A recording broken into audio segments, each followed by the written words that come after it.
goodness. Oh, wow! In your life, have you seen anything like that?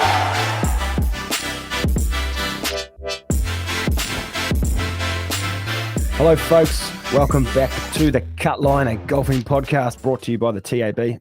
Excuse me. Frog in my throat. Wow. Good start. My name is Karl Tiley, and I'm joined in studio today by my good friend Paul Mawate. Paul, how are you, mate? Yeah, I'm sounding a lot better than you. Yeah, this has just come on in the last couple of minutes. Yeah, we've been away for a couple of weeks. Yes. With the, what was it, the Valspar last weekend? Yeah. Bit to catch up on. We do. It's quite a bit that's happened. Yeah. Yeah. And we are joined, he's back for his second stint on the Cut Line, Patrick Jones. Patrick, how are you, mate? Yeah, I'm good, thanks. Karl was pretty gutted to miss the Players episode. That was a very fun week of golf, but back after a bit of a layoff and ready to go hard first up, so looking forward to it.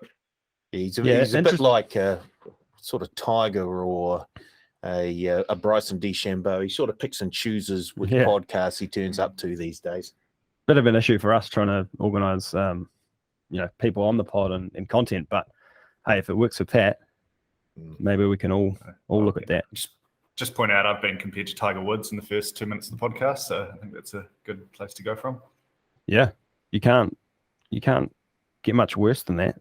To be fair, as I said, a lot to get through, and we're going to start with the Players because it was our last pod, so we've got a little bit of betting recap to go through. But apart from the weather, yeah, it was a week of golf that felt like a month of golf. You were really disadvantaged if you had an afternoon tee off on the Thursday and a morning tee off on the Friday, because you were hanging around doing nothing for a long, long time. Yes. I presume if you're listening to this, you know who won. But if you don't, a couple of weeks ago, it was Cam Smith. Collected a tidy $3.6 million for his troubles. Patrick, what would you do with $3.6 million? First thing you would do? First thing I'd do, probably buy a house. Yeah, don't want to go too wild, but that another one. Like you're not going to get much for... might get a nice little 2-bedroom in an outer suburb in Wellington or something like that. But, no off-street parking, though. I did enjoy Cam's quote about, I could use a little bit more fishing equipment, and didn't really seem like he was interested in buying much else. So, really keen to see what shape his boat's in now after he's had a couple of weeks to go shopping. He's not in Austin this week, so I presume he's out somewhere off the coast of Florida. A great guy, though. He invited 20 of the caddies round for his place after and put on beers and pizza. No, it wasn't after. It was before. Before. Before he actually won. It was the Monday night or the Sunday night, yeah. No, he's even better now. Yeah. He's one of the great Australians and probably a guy that a lot of Kiwis are getting behind. Kiwi caddy, Sam Pinfold. He's a Wellington man. Not a bad $500,000 paycheck for him as well. It's pretty. Hopefully, he bought some fishing gear as well. Pretty tidy. It was a pretty wild final day at the Players. Just a quick sort of recap. Anaban Lahiri, he was in it right up until he wasn't. He didn't really play himself out. It's just that first player in the final group to shoot 68 or better, I believe, ever in the Players. So he was 3 or 4 under on the final day, and Cam Smith just played. He did better. That's all. I mean, Cam Smith's tee shot on the Island Green 17th on the final round. Talk about a set, which landed in between the pin and the edge of the island. There was no way he was aiming there. In fact, I heard Sam Pinfold on the radio a few days after the tournament, and he was asked, "Is that where Cam was aiming?" And Sam said, "No, there's no way he was aiming. He was aiming for the middle of the green, for that ridge that sort of takes the ball down towards the pin, and hit it right. But thankfully, it was hit it just inside the edge and had a nice little birdie putt, which he then converted." Yeah, I'm just trying to bring up the leaderboard here to see, because Cam Smith, he was 6 under in the final day, and he only had something like 2 or 3 pars in the first 13 holes, which is absolutely ridiculous. Patrick, any highlights other than Cam Smith for you from the players? Oh, pretty much everything that happened on the Saturday their time, Sunday morning our time, like just in terms of pure enjoyment watching golf, like sitting down on that Sunday morning and just watching all the carnage the players had to deal with. I would have loved just a feed of the 17th hole on Sky Sport if they had a pop-up channel of that, just watching guys try and land it on the island green. But yeah, just want to say full credit to like the social media team at the PGA, because they didn't really like shy away from it. They had one video up just of all the tee shots on 17, and it was another just of people playing terrible golf. There's no other way to put it, really. There was guys taking 3 shots to chip onto a green and all sorts of stuff. So yeah, just really enjoyed how they leant into that. But I think, yeah, Anaban's run on the Sunday and Monday was pretty good as well. It was really just the 8th hole when he had to play it over a whole hospitality section that cost him. So I was pretty big on his bandwagon. But yeah, just Players Championship as a whole really turned it on, I thought. Yeah. How's this? Just going back to Cam Smith quickly. This is his 4th round. Birdie, birdie, birdie, birdie. Par birdie. Bogey, bogey, bogey. That's So right. one par on the front 9. Started the back 9, birdie, birdie, birdie, birdie. 3 pars in a row. Birdie, bogey finish. So 4 pars total. His putting was ridiculous. He is. Yeah, I'm just trying to find the numbers for his putting, especially on the 4th round. Didn't he have like 10 putts in 9 holes at one stage or something like that? Yeah. Just crazy. He just read the green so perfectly. And he could have given it away on the 16th, that reachable par 5, where he hooked it into the trees off the tee, but was able to chip out and then on the green for 3 and come away with a par. Whereas, who was he playing with? There was a European he was playing with. Casey. Was it Casey? Who smashed it down the middle of the fairway and ended up in a pitch mark. Yeah, that was really tough. Just no relief from that, No. Unfortunately. And then played into the fat side of the green on 17 when he needed a birdie to stay in contention. Yeah. Meow. Oh, maybe he was aiming at the pin and just pulled it I left. think he was protecting his cash, his millions That was of a dollars. business in the end. decision. Someone who wasn't protecting cash, Keegan Bradley, literally set fire to about $1 million on the 17th and 18th. I guess all he wanted was the victory. He wanted the name on the trophy. He did. And you got to give him credit for that. Yeah. He Big was time. 4 under for the round, and he gave up 3 shots in the last hole. So if he had a part out, he would have ended up in a tie for second. Funnily enough, Cam Smith played almost exactly the same second shot on the 18th as Keegan Bradley and ended up with the same result in going into the water. Yeah. But Cam's wedge, Unreal. just ridiculous. Made it look easy. Ridiculous. Made it look easy. All right, let's move on. Valspar last week. We didn't preview this, but a couple of us, well, one of us for sure, had a pretty good week.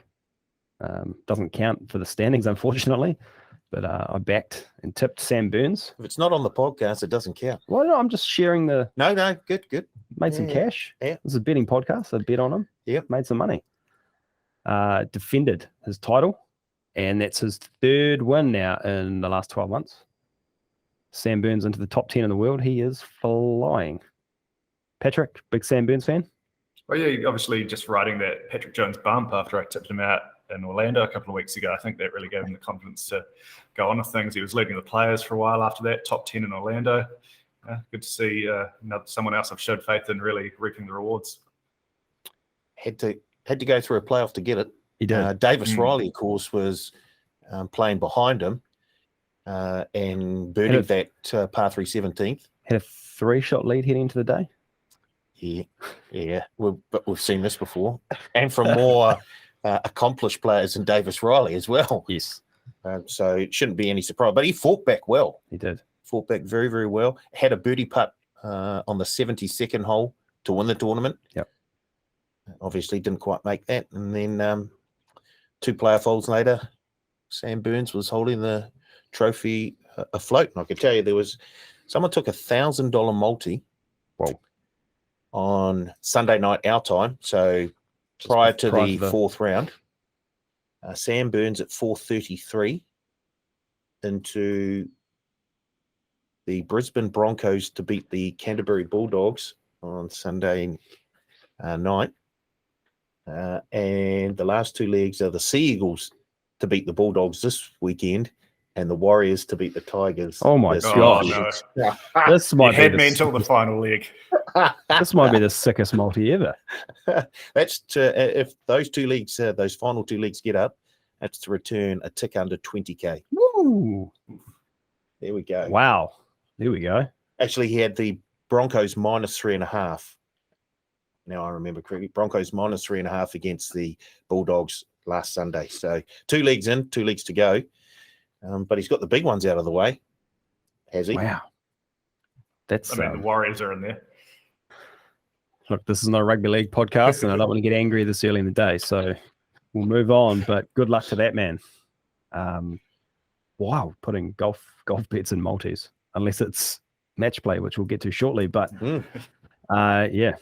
Well done, Sam Burns. Well done, Davis Riley. First time I'd ever heard of Davis Riley. And, Just on Riley I as hope well. we hear from him again. The triple on the 5th, the 8. It was not great. It took them half an hour to play the hole, but A triple's never good on any hole, but on a par 5 where you think this is a makeable birdie. Yeah, you know, that's a 4-shot swing. Yep, basically. And credit to him, he was 1 under from there onwards for the rest of the day. They finished 1 over total. I was going to say the approaches he played on 17 and 18 in regulation were both nails, and the tee shot he hit on 18 as well. He was picking the tee up before the ball had even sort of reached apex, so he didn't really show many nerves down the stretch even after the triple. So I certainly think it's a name we're going to be seeing plenty of at the top of leaderboards in the next few years. To Justin Thomas's tee shot on 18 on the final day, where he hit it into the fairway bunker and it was right up against the lip, had no chance of reaching the green whatsoever. Yeah, he's the best player in. So just quickly, data golf. Love me some data golf stats. He's the best player in the field this week over the last 3 months. He's the best player in the world over the last 6 months. This is Justin Thomas. He is inside the top 1, 2, or 3 in approach, tee to green total. He's 14th off the tee, 24th around the greens. But putting, he is horrendous. Well down the list, and it's putting that's costing him plenty of trophies at the moment. So okay, I haven't got him making it out of the group. I don't think I do either this week. No, wow. Yeah. So I think putting is pretty key. We'll get onto it, but match play, you don't want to be absolutely struggling to putt the ball. But I heard some stats of another well-known golfing podcast, No Laying Up, that his stats at the moment, JT's stats, are currently the same, if not better, than his sort of career best form when he sort of won 3 or 4 tournaments in a year, and he's yet to win this year. So either the pack's catching up or JT is about to go on a tear. That's what I'm hearing anyway. Yeah. I mean, he'll have a week or two where he just putts the ball at a slightly above average rate, and that should be enough the way he's hitting it right. He does tend to hold form pretty well, so even an average rate. Exactly. Yeah, get back to average and you're in the mix, mate. Big tournament coming up in a couple of weeks. Just saying. Someone won't be there. Yeah.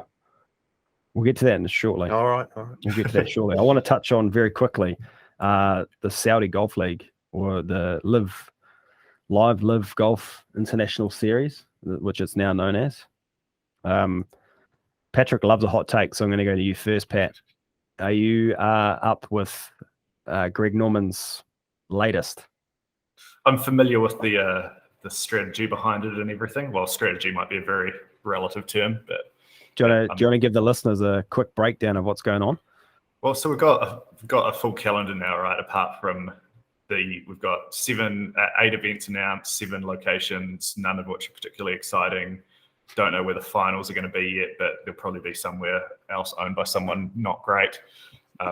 Purses and everything confirmed. What do we got here? It's $30 million purse for the team championship. I think it's $25 million per tournament. So, more than the Players Championship purse, if you want to put it in terms compared to what we're dealing with. Which is currently the richest tournament on tour. Yeah. So, we're going to have 8 tournaments richer than the richest tournament in the history of golf over the next 8 months, apparently. 3 rounds, no cut, shotgun starts, which is an interesting strategy, the shotgun starts in particular. First tournament is early June or July in London? Yeah, June. But there's still nothing sort of concrete around players or how we're going to be able to watch this thing or anything like that yet. Greg's just sort of saying that it'll come along in due time. It's pretty, Paul. It's pretty wild. Like this is happening. It's going to happen, but we've got no idea who's taking part or when and how we're going to watch it. They're all in. It's either the biggest bluff in the world, or we're about to see some big names jump ship. Well, we've heard from a number of players who have said, "I'm not going to be playing on this tour." I mean, I've said stuff in the past. Okay. So if we take those players at their word and they stay... Who are you talking? Give me names. Well, Morikawa, Right. Rory McIlroy, Yep. Tiger. Yep. In fact, the only one who hasn't categorically said, "I'm not going to play there," is Bryson DeChambeau, who has said, "I will be playing where the best golfers in the world are playing." Yes. Someone we haven't seen for a few weeks. No, but we will be seeing... I've got my doubts. Yeah, I was going to get to that later, but until I see Bryson actually hit a ball off a tee in Austin, I'm not going to be convinced. Well, late withdrawal. Yeah. Wow, okay. I got side note. I got sucked into. I got a notification on Instagram the other day that Bryson DeChambeau was going live, and so I like to log in and see what sort of wacky news is happening in Bryson's world. And it was a video of him and his mates, his cronies at his house. They'd set up a beer pong cup, a plastic cup, at the top of the stair rail, and he's trying to chip the ball up the stairs through this cup, and then goes down a pipe down the stair rail and spits out onto pots and goes bing, bing, bong, and back into another cup. And they said they tested it. They'd been putting balls down it, and it was like 1 in 5 goes in. And they showed us, and one of them went in. And I sat there for 25 minutes and watched this thing. He didn't get one close. Hit the cup a couple of times. I had to sort of sit back and stop. I'm like, what are you doing? What are you watching? This is ridiculous. It was, not great. Anyway, sorry, carry on. So, but who will be playing? Well, more than likely, players who are probably past their prime. Probably a number from the European Tour. I can tell you one man who I can guarantee you will be playing is Jason Kokrak. He did say he wanted to retire early, didn't he? He said he wants to make as much money as possible and retire at 44. So he's, I guess... If he's the marquee player, are you going to tune in?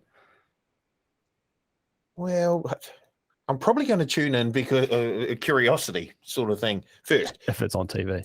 Yes. Oh, I'm sure there'll be if they can't sell it to anyone, the Saudis will probably set up their own broadcast team and do it themselves.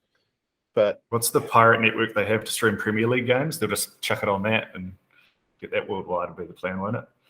Not that we support that. Of course not, but that's just what they do. Yeah. So I guess there'd be a number of players probably towards the end of their career, like an Adam Scott, like a Lee Westwood, like a Justin Rose. Now I don't know whether they've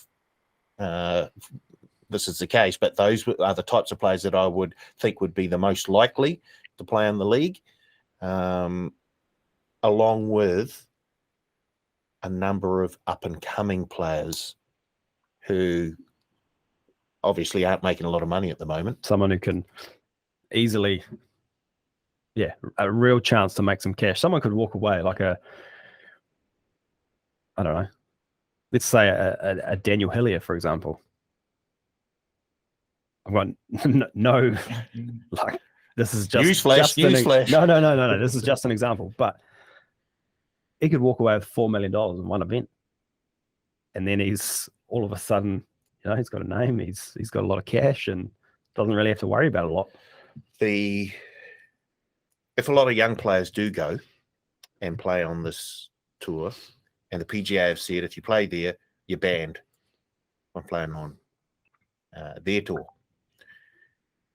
What if there's a future young Tiger Woods, or not even a Tiger Woods, a young Rory McIlroy, or a young who takes up the offer to go there and then absolutely shoots the lights out against some very good golfers, but can't actually take part in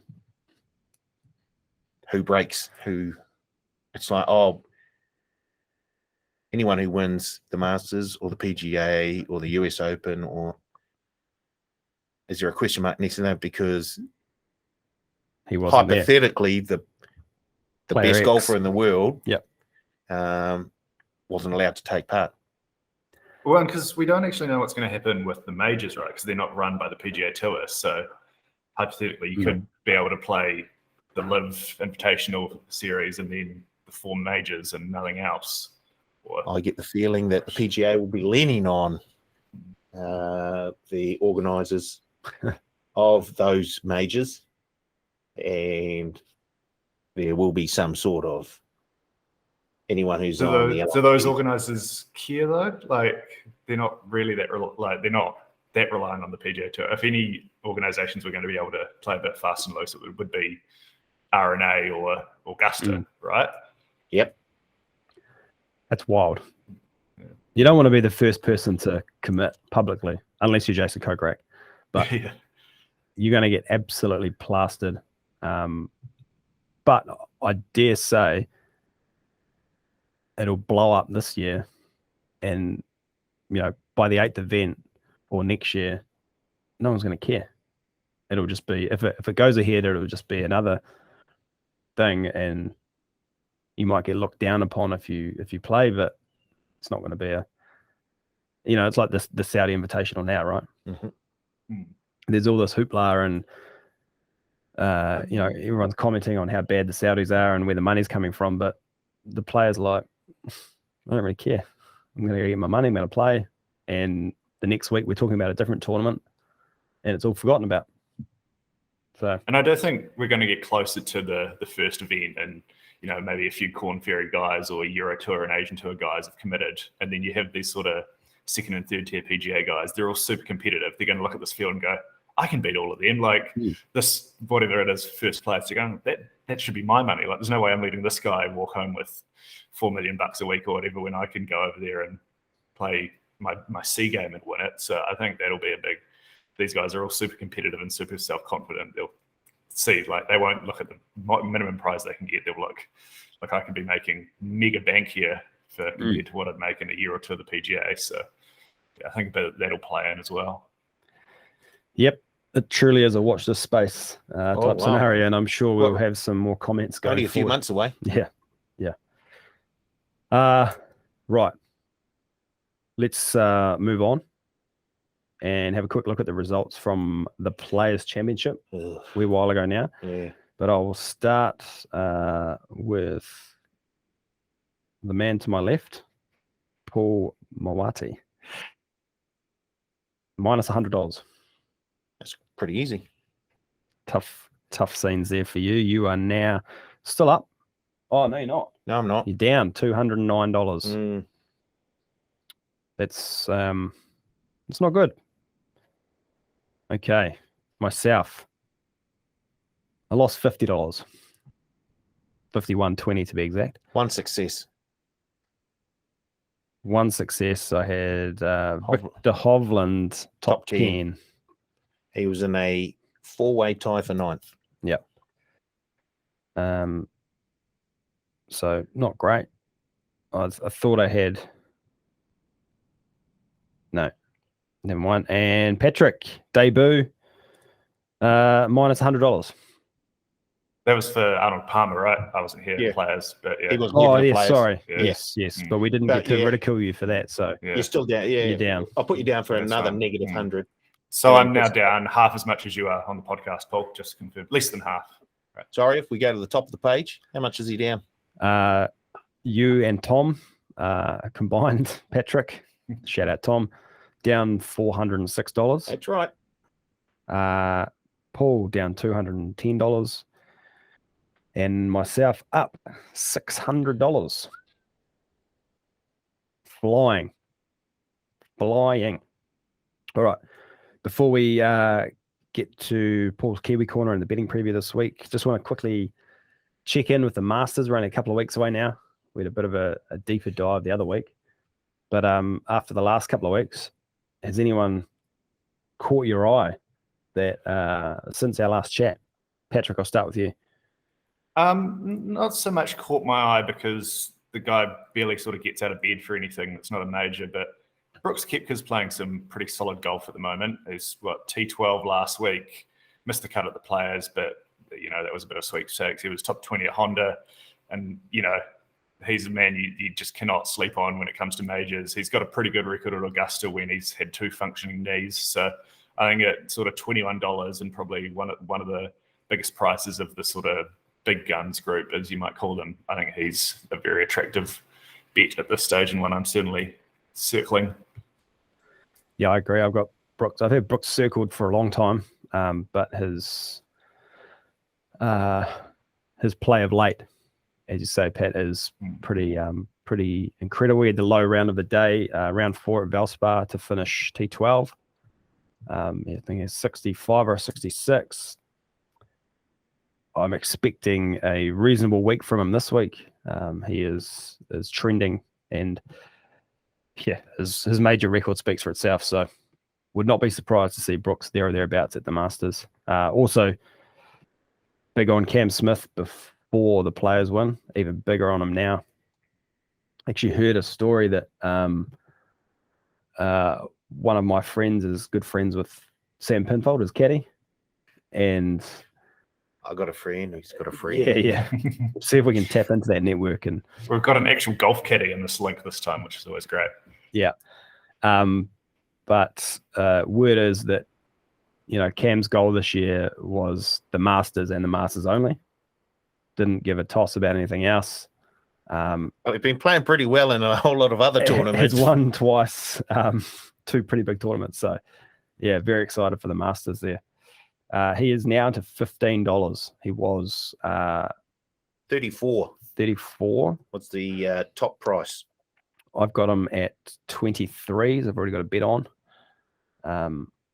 Mine and Tom's split bet that we had. Oh yeah, yep. And I've also got another bet on at 21s maybe. I'm doubling down on Smith. Paul, anyone for you? Well, Cam Smith, definitely. He is just playing some ridiculous golf. And the defending Hideki Matsuyama. He's drifted slightly. Was 23s out to 26s. But just the way that he played last season at Augusta, I think at 26 he's a worthy defending champ to have a little stab on. Definitely. All righty. Kiwi Corner, Paul. What's happening this week and last week? Well, Lydia's going around this week after not going around last week through COVID. So I don't know how to actually factor that in. I'll probably give it a miss this week. She's $13 to win the JTBC Classic on the LPGA Tour. Daniel Hillier, he's paying $131 in a tournament That he's not playing on the DP World Tour, the Qatar Masters. But we don't think he's playing. I had a look on the official, what I thought was the official DP World Tour Entry list website, and I couldn't see his name. I'm going to have a quick look again. But if we look back to last week, Josh Geary won the 2022 Renaissance Brewing New Zealand Stroke Play Championship, which was held at Parapara Beach. And he had to do it by flying home on the back nine there. He won by one shot from Sam Jones, who was the top male amateur, and Vivian Wu was the top female amateur. So Josh Geary back into a wee bit of form for the first week of the Charles Tour. Oh, and our good friend, Momoka Kabori. Oh, how close. Where? At that Hunter Valley TPC. Oh, yes. Did we touch on it I think last we touched on that last time. Did yeah. Okay. She was leading and she was second, was she? Lost in a playoff? Yeah. Yeah. Not a lot of Kiwis running around this week. No, I guess, well, Ryan Fox picking up that victory, a few weeks ago now at the... He's still in New Zealand. I bet you he's bought a wee bit of more new fishing gear as well, and spending a bit of time with the family. Yeah. Danny Lee went all right in the first round last week and then faded.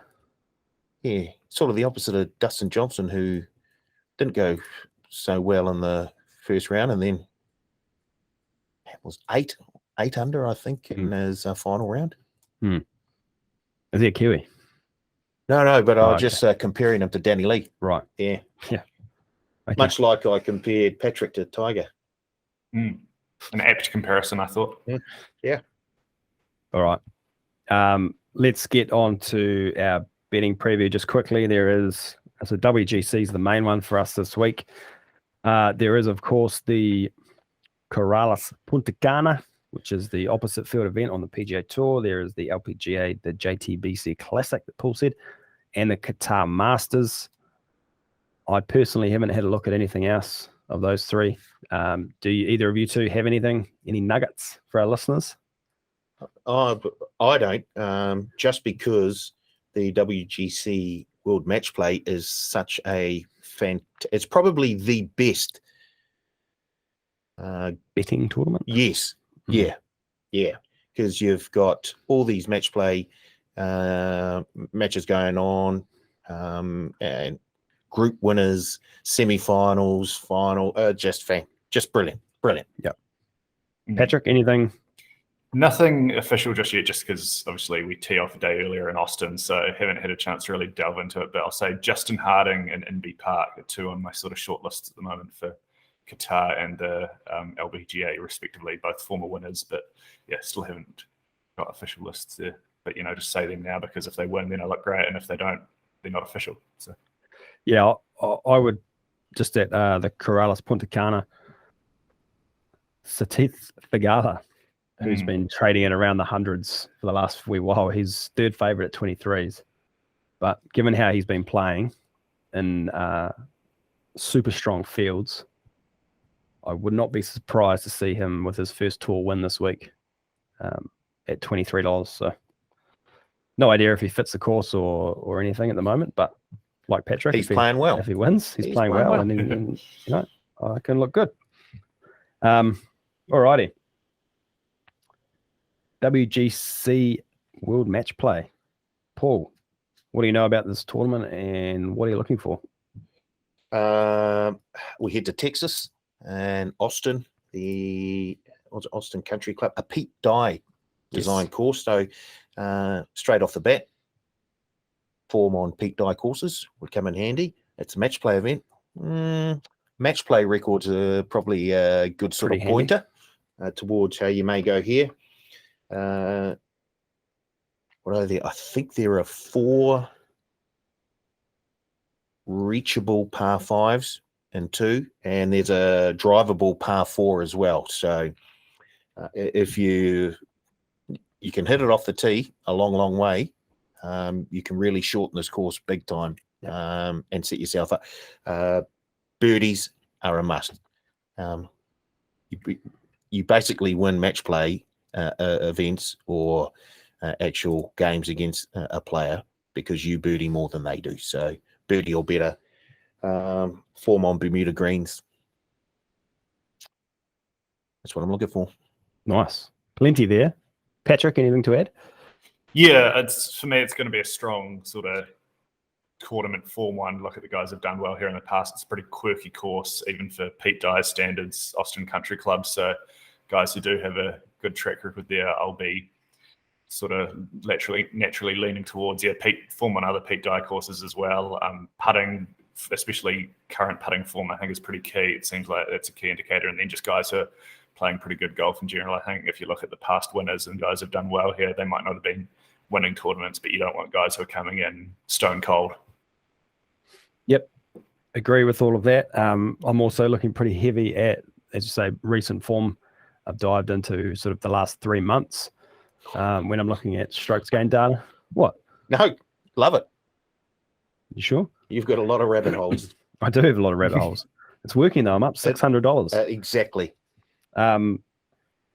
Strokes gained off the tee, as you said, Paul. A lot of opportunities off the tee. I think for the longer hitters for sure. Even the shorter hitters though, they sort of the longer hitters come back to the field if they miss the fairway a bit here. Tee to green, obviously, ball striking. So looking for approaches around the greens and birdies are better. It's a hard one for betting. You look at the past winners and it's a real just, as Patrick said before we went live, just throw a dart at a dartboard and see where it lands type deal. With that said, one of the 16 top seeds made it out of the group last year, so it's not I've got a couple more making it this year, but I've still got a few roughies pegged too. So we're going to go through. We'll do our best, our mid-tier and our roughie for the outrights, but then we will go through and do a bit of a bracket, a cut line bracket. We'll give our top group winners, and if we agree, they go through. If we don't agree, we'll flip a coin or fight or something. Then we'll get this bracket of ours up on the TAB socials, and you can rip it to shreds if you like, or give us. Or let the players do it themselves on Thursday and Friday.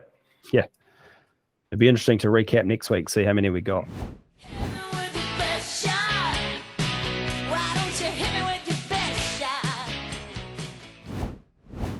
Alrighty, so let's start then with our best, and we'll start with the rookie, Patrick. My best bet is Kevin Kisner. Pretty obvious why, I'd say. He's got the second best record of anyone in the field at Austin Country Club, 16, 6-1 in matches here. Made the final 2 of the last 3 editions of this tournament. 3 top 10s this year, including a 4th at the Players, so he's in form and goes well on Pete Dye tracks, and 5th in strokes gained putting for the season, and on the improve after a huge putting week at the Valspar. He was 10th prior to last week, so yeah, I think that all sets up well for him. He's also had a bit of a whinge about not making the Ryder Cup team last year and was going on about politics and all that sort of stuff, so I think he'll be motivated to show that he's a good match play player with the President's Cup team in mind this year. Very nice. Very nice. Love the kiss. Paul? I'm going to go with Scotty Scheffler at, I believe, $17. I feel we've got a wee bit of cynicism here. No. Tell me why. He was runner-up in this last year. He's got a short match play record, but boy, is it impressive. I've got him 5, 1, and 2 in match play events. You want some winning form? He comes in with a wee bit of winning form. The Phoenix Open and the Arnold Palmer. It's not the worst. He faded in the last round at the Players, but once again, because of the way the tournament was run due to the weather, I think you can put a line through most players and the way that they played at the Players. What was it, a week ago? Yeah. It seems like a month ago now. Yeah. He hits it. Federer can hit it off the tee, so he fits there. But yeah, basically his match play form and his form at Austin as well. Boom. Yeah, I'm going to back you up there with a few more stats because I'm also taking Scotty Scheffler at $17. I don't know if you failed to mention, but he was the runner-up here last year. He lost to Billy Ho in the final. He, in the last 3 months, you like this, he ranks 7th strokes gained tee to green, 33rd off the tee, 10th in approach, 7th around the greens, 8th in putting. So he has the all-round game. He's 5th on tour in birdie average this year, 6th in scoring average, and 6th birdie or better. Scotty Scheffler, love him at $17 this week.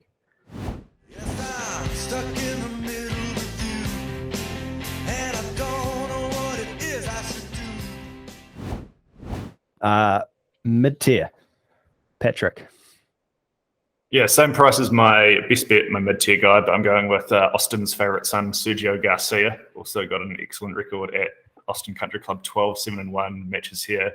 Was good, relatively speaking, for a European at the Ryder Cup last year. Obviously, plenty of match play experience. Made it out of the group each of his last 3 WGC match play appearances. Top 40 in every appearance he's made this season, and good record at the Players and Heritage as well, with 2 of his last 3 appearances top 22 or better at the Players and a T5 in the Heritage 2 years back. So enjoys Pete Dye tracks. But yeah, it's mainly just the match play record and the experience he brings there that I think appeals to me. Very nice. Paul? Joaquin Neiman at, I think he's $34. Hasn't moved. Yep, $34. Joaquin Neiman. Let's look at his. Once again, another one with a very, very short match play record. He's 1, 1, 2. But his stats line up very, very well. He's won this season at the Genesis, had a top 6 at the Farmers, the tournament before that. He is 7th strokes gained tee to green, 6th strokes gained around the green, which I don't know if I mentioned. I think will be a key stat this weekend, strokes gained around the green. And he's 37th stroke gained off the tee. So I do like the way that Joaquin Neiman fits in here. And I've got him going quite a long way. Second best golf from the field over the last 3 months. Just FYI. You're not going. I'm not. No, I'm not. Okay. Just thought I'd back you up there with that one. Thank you. You can't putt though. I was going to take Kevin Kisner. I really like Kiz here this week, but for a little bit of variety, given we've already locked in one double up, I'm going to take Max Homa at $41. Over the last 3 months, Max has been the 13th best golfer in the field. He's 18th tee to green, 10th off the tee, 13th approach, and 18th in putting. 23rd on tour in birdie average, and 25th birdie or better. His 2022 has started like this: T15, miscut, T14, T10, T17, T13. So he's there or thereabouts, sniffing around. Very good match play record on college. Last year here at this tournament, he went 2-1. Did not progress because he lost in a sudden death playoff to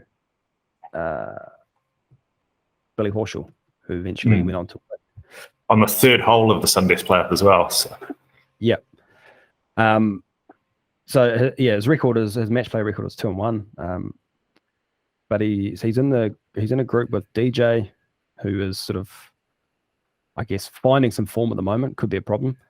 Matt Wolf can't keep the ball on the planet, and Mackenzie Hughes, who just not in good enough form for me. So yeah, really like Max to win his group, and if he can get out of his group, it's rethrow the dart, I guess. But $41 for Max. Looks like a long shot, baby. Patrick, your roughie, please. So I really wanted it to be someone you just mentioned, Mackenzie Hughes there, but yeah, I just couldn't quite find the numbers to support my argument, because the guy I did land on is someone who long-time listeners of the Cut Line will be very familiar with, and Eric Van Vorian. Don't turn off right now, but yeah, there's not a lot of guys in that sort of roughy tier. He made it out of the group last year in his first appearance at the tournament, and then lost to John Rahm in the round of 16, which I think is pretty understandable. John Rahm, good at golf. He was 13th at the Players, and he's been 40th or better in 4 of his 5 tournaments this year. So brings some form in. He's got a pretty winnable group. and then he would face Rahm again actually in the round of 16 if they both made it out, but there's a chance Rahm doesn't. So I think at $101, he's worth the proverbial dart throw, as we say. Cool. Yeah, I don't have Rahm making out of that group, so I also have Van Rooyen. In fact, I have him playing another outsider in the round of 16. So it's a wee bit of a toss-up between those two. I probably won't be backing him to win the tournament, but certainly to make it to the quarterfinals, I do think he's a fairly good bet at odds. Oh, I didn't even see those markets. Semi-finals, quarterfinals. Might have to readjust my staking plan on the fly here. But before I do that, I am looking at an Australian. Australians have a very good record here. Australians have had a very good record to start the PGA season. Yeah. Jason Day's won here twice. Ogilvy's won here twice. I'm looking at Justin Herbert. Justin? Sorry. Lucas Herbert. Justin Herbert. Who am I thinking of? San Diego Chargers. Wow. Lucas. I don't even know who I'm picking. How many picks are you giving up to get him, though? Sorry, I've turned the page. Wow, Lucas Herbert. Won recently in Bermuda. Was T7 the Arnold Palmer. Was on the luckless side of the draw at the Players. Got blown off the course. In his last 3 months versus the field, he's 6th strokes gained around the green and 3rd in putting. Both pretty key here. And another little nugget which I found, his bounce back percentage. So their bounce back is if you have a bogey or worse, and then next hole you make a birdie or better. Boom. He is 8th on tour, so at 30%, which is pretty good given match play. It doesn't really matter if you have a 6 or a 12 if your playing partner has a 3. So I might be clutching there, but I don't mind it. His group's pretty where's it gone? He's got Xander and then no one else really of note. Yeah, who's not probably the easiest one of the easiest groups to get out of. So yeah, $101, Lucas Herbert for me, not Justin. All right, should we do our bracket? Bracket breaker. Mm-hmm. Now this is just all sort of on the fly. Like I say, if we don't have a unanimous decision, then we'll work it out. I'll start. I've got Rahm, Group 1. You guys don't? No. Who have you got? I've got Munoz. No, I've got Rahm coming out of the group as well. Okay, Rahm it is. Outvoted. Wow. Well, this is blue on blue doesn't work very well. And then we've got to go to Group 16. We'll do it down the page in bracket order. Yep. I've got Brooks. I've got Van Rooyen. Van Rooyen. Okay, Van Rooyen. Group 9. I've got Gooch. Westwood. Oh, gross. That whole group is gross. Like, no. It could talking to the bookies could very well change prices there too. Well, if DeChambeau doesn't. Yeah. So back Westwood now at $5. Scratchings are playing. Yeah. Golf betting. Group 8, which is DJ, Max, Wolf, and Hughes. I've got Homer. Paul? Same here. I had DJ. Well, it doesn't matter. Homer it is. Group 5, Scheffler, Fitzpatrick, Fleetwood, and Poulter. I'm guessing Paul and I have got Scheffler. Yep. Yeah, so do I. Well, we've got First time. Unanimous. Right. He definitely doesn't make it then. No. Yeah. Group 12, Horschel, Peters, Hoagie, and Minwoo Lee. I've gone Horschel. Billy Ho. Yeah, same here. Yep. That would be sick. A final rematch in the quarterfinals there. Scheffler versus Billy Ho. Group 13, Hatton, Berger, Siwoo, and Bezuidenhout. I've gone Tyrrell. Angry Man. Yeah, crazy Tyrell. Yeah. Nice. Next one, Group 4, Cantlay, Sungjae, Seamus Power, Keith Mitchell. I have got Sungjae. Keith Mitchell. I've gone for the pride of Waterford, Seamus Power. Okay. I don't really know where to go from Do we here. have to spin the pen or something? Oh, no. How you and I flip a coin. Hey, we're not back at high school now, big guy. You and I flip a coin. Yep. When it goes through. Heads. It's a heads. So now I've got to flip a coin for me and Pat. When it goes through. You call Tails. it, Pat. Tails. Tails. Tails. So who you got? Seamus Power. Seamus. But I feel like the better way to go when we've got 3 different people would be to pick the one we don't have. But Well, we could do that. no, we'll stick with Seamus. I won, so stick with Seamus. Cantlay. The favourite. Yeah. Just I saw Keith Mitchell tweet a few days ago. He wondered if there could be a strokes gained restaurant scene because he's very, very keen on a number of restaurants in Austin. And just wondered if the better the restaurant in the town or city where they're playing, whether that has an effect on whether there's a player who reacts positively to that. Yeah, right. Just figured out a better way to Do it on the keep track. I'll do it online. Give me a second to catch up here. You catch up. We'll go to the next yeah, one. go next group. Next group is Morikawa, Cockrack, Garcia, and McIntyre. I'm guessing you're going Garcia. Yeah, I've got Sergio. I'm going also- Colin. I've got Garcia. Garcia it is. Next one. Next 15? group is Abraham Answer, Webb Simpson, Brian Harmon, Bubba Watson. I've gone Bubba. I've gone my favourite Mexican, Abraham.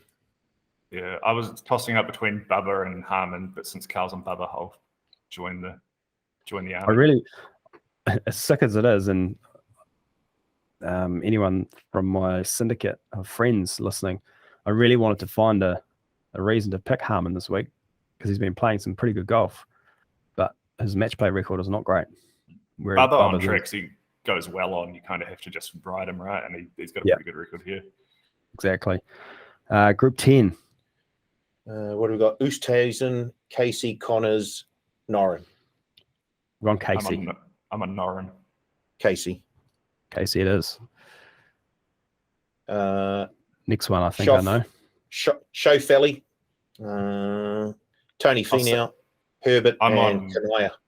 I'm on Karl's Ruffy Herbert here, so Me too. Oh, well. Who'd you have? Just Sorry, out of interest? Xander. Sorry, Xander. Next one, I can already tell you who's going through. JT, Kevin Kisner, Mark Leishman, Luke List. I had Leishman. He doesn't get through. We both had Kev. Big Yes. Kev. Next one. Interesting one, this one. Spieth, Scott, Rose, or Bradley. This is, what group is this? Group 11. I've gone Spieth. I've gone Spieth. same. Spieth, hook him. Here we go. Then we've got Neiman, Nah, Henley, McNeely. Group 14, I've gone Joaquin Neiman. I've gone Joaquin. Straight. I'm on Neiman too. In the final group, group 3. Hovland, Zalatoris, Tringali, Straka. Real Hovland and Straka competing for their country. They're in the same. No, Straka's He's Austrian. forgive me, sorry. I was wondering where you were going Yeah, with nah, that. sorry. I've gone Hovland. I'm on set. Yeah, me too. Hovland. You need to be able Who to you on? chip here. Who are you on, Pat? Set. Hovland is so bad at chipping. Yeah. So bad at chipping. But I suppose it doesn't matter if he has 5 horror chipping holes if he is birdieing the others. So maybe it's Exactly. But yes, very bad at chipping, Victor Hovland. All right, let's we might as well do the rest of this, eh? Rahm versus Van Rooyen. I'm going Van Rooyen. I'm gonna go Rahm. Yeah, I'm going Rahm. Rahm goes through. Gooch versus Homer. Very good friends, Gooch and Homer. Hmm. I'm going Homer. I'm Homer. on Max. Nice. Not that I had either of them. Scheffler versus Billy Ho. Scheffler. Scheffler. Scheffler. Hatton versus Power. I've got Hatton. Hatton. Hadden. It's unanimous so far. Mm. Garcia versus Bubba. Sergio. Sergio. Garcia. Casey versus Herbert. Casey. Herbert. Yeah, I'll go Casey. Yeah. Even though Herbert's my roughie, I do like Casey this week too. Kisner versus Spieth. Kisner for me. Yeah, Kisner. Spieth. Doesn't matter, big guy. Neiman versus Hovland. Joaquin. Joaquin. Hovland. Doesn't matter. All righty. We're into the quarterfinals. Rahm versus Homer. I'm on Max. Yeah, I think Max too. Rahm can't win. He just doesn't win. Well, for someone who doesn't win, you've put him through a few bloody wins. No, I mean win tournaments. Right. I guess you're going Rahm. Yeah. Yeah. Tough scenes. Scheffler v Hatton. Scheffler for me. Scheffler. Yeah, I'm on Tyrrell, but it doesn't matter. Garcia versus Casey, a true Ryder Cup teammate battle here with both incredible match play records. I'm going Casey. I'm on Sergio. Casey. And Kisner versus Neiman. I will go Kisner. Neiman. Kisner. Woo! E. Semi-finals. Max versus Scotty Scheffler. Scheffler. Scheffler. Max. Casey versus Kisner. Casey. Kisner. Probably Kisner. Yeah. And then third place match, Homer versus Casey. I'll go Homer. That's the exact sort of match Casey wins when there's nothing on the line. Yeah, probably. Paul? Who have we got? Max versus Casey. Casey. Who you taking, Pat? Casey? Casey. Yeah. I can be twisted. And the championship match, Scheffler versus Kisner. I've got Scheffler. I had Scheffler going runner-up on my bracket, but not against. He's your best bet, but he's going runner-up. That's interesting. Yeah. Okay. Runner-up Do you have him to my losing? mid-tier. Ah, Yeah. who was? Neiman. Neiman. Yeah. So I'll go Scheffler, seeing as you won't let me put Neiman in there. I had Kisner beating Tyrrell Hatton in the championship game in my bracket, but it doesn't matter because you're both voted for Scotty. I haven't done a bracket, so. But I had Scheffler as my best, so he's come out on top. There we go. Scotty Scheffler, the champion over Kevin Kisner. Very nice. A lot of fun there. We're running out of time, so let's get to some betting. We are a betting podcast after all. Patrick, you've got $100 to spend this week. What are you doing with it? All right. I've actually written them down this time, so I'm not going to get confused with staking halfway through. $5 each on Kisner and Sergio to win at $41. $6 on each of them to make the final at $26. Then $10 each on Tyrrell Hatton, Max Homer, Kevin Kisner, and Sergio Garcia to make the semis at 10, 11, and 12 and 12, respectively. And then I'm using the rest of my money on a boxed multi, any four of the following to win their groups out of Sergio Garcia, Scotty Scheffler, Kevin Kisner, Alex Noren, Jordan Spieth, Tyrrell Hatton, and Joaquin Neiman. So 35 bets at $1.08 each, and then the last 20 cents just on all seven from that group. Sick. That is the first time we've ever had a box multi on the cut line, I believe. Not really a sport that lends itself to box multis usually, unfortunately, but that is wild. Paul, where are you going with your $100? Crazy. Right. I'm going Scheffler, $10 to win at 17. Scheffler, $10 to make the semis at 750. I'm going Neiman, $10 to win at 34. Neiman, $10 to win the semi, or make the semis at $10. And $20 on Neiman to win Group 14 at $3. And then I'm going $20 on Van Rooyen to make the quarters at $750, and $20 on Van Rooyen to win Group 16 at $375. Nice. I missed the quarterfinals and semi markets, but I'll stick with what I've got because I'll be having plenty more bets than what's written down here. But I'm going to go 10 on Scheffler to win at 17s, 10 on Scheffler to reach the final at 13s. Then I've also got 10 on both Hatton and Homer to reach the final at 17s and 26s. Interesting to note that those three are all on the same side of the draw. So I'm kind of hedging here. I've got a chance. Yeah. Unintentionally hedging. Well, 20 on Rahm to win Group 1 at 225.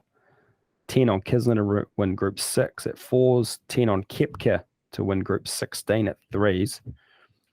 And then 2 first round 3-ball multi, or 3-leg multis, I should say. Spieth, JT, and Kisner to win their matches at 584. So 10 on their first round matches. Yep. At 584. And then $10 on Casey, Horschel, and Scheffler to also win their first round matches at $5.50. And that's me. As we mentioned at the start of the podcast, this is probably the best golf betting tournament of the season. Yeah, better than the Ryder Cup because there's so many more matches. Yeah. And we've got all 32 up for the first round. I believe once they are complete, day 2 or round 2's matches will be up and available. So, of course, you can halve your group matches, but once you get through to the next round, they must find a winner. Yep. It's going to be wild. And it all starts tonight or early tomorrow morning, Thursday. Early start. So get your bets on. If you're listening to this on Friday, you've already missed the jump. Any bonus back? No, not this week. Okay. We gave too much away last week. We did. Yeah. Tough tournament to like, how do you I don't even know how the PGA do it. You determine if you make the quarters, how do you know where you finish compared to the other guy who made the quarters but didn't progress? Maybe. You know what I'm saying? Yeah. T4. I guess you could go. Yeah. If you make the semis, money back. Yeah, but we're not doing that. We're not doing that. We're not doing it. There is not a bonus back promotion this week. Do you know what? I reckon I'm going to get Larry and put a 16-leg group winning multi together and see what happens. I reckon someone will that'll be in the big winners next week. Someone will have a group winning multi, all 16. I think if you can pick 8, you're doing well. Yeah, I did have all 16 in a box multi to start with, and just thought I might be getting a little bit leery for my standards. Yeah. Straight out. Bet responsibly, of course, though. Indeed. But don't worry, if they've made it this far in the podcast, they're all sickos. Right, gentlemen, thank you. Yeah, thanks for joining us, joining me, joining the listeners, all of that. Thanks for your insight. We will be back next week. Just a wonderful weekend. Yeah, to watch sport, it is, especially golf. Plenty to watch. So yeah, have fun. Good luck on the punt, and we will see you next week on the Cut Line.